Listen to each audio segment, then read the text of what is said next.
Okay, well, I had this grant to study banjo with Fred Cochran, and the grant lasted about a year. And when I got the grant, I quit my job and spent the next year playing the banjo. And when the grant ran out, I either needed to go back to school or go back to work. So I decided I'd see about going back to school. And I set up an appointment with the chair of the history department at Chapel Hill to see about getting into the history program. And I went over there and talked to the professor, and I remember his name as being Dr. Boatbottom, but I'm not sure if that's what his name was. And he had me really bored within about 5 minutes. So when our interview concluded, I thanked him and was walking back to my car. And between his office and the parking lot, I remembered a friend of mine telling me about what a great folklore course he had taken under Dan Patterson at Chapel Hill.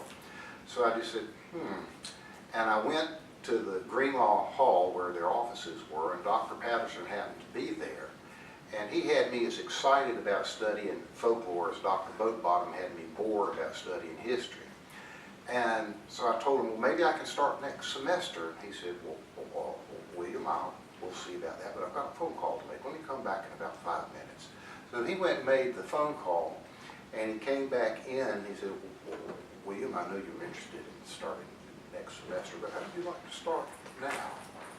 And so this was like Tuesday afternoon, and the following Monday, I was sitting in class taking notes. I never officially applied, I never officially registered. I literally walked in off the street into the program, and that's one of those events that just changes your life tremendously. You're going along in one direction, you know, and then suddenly something happens and sends you off in a completely different direction.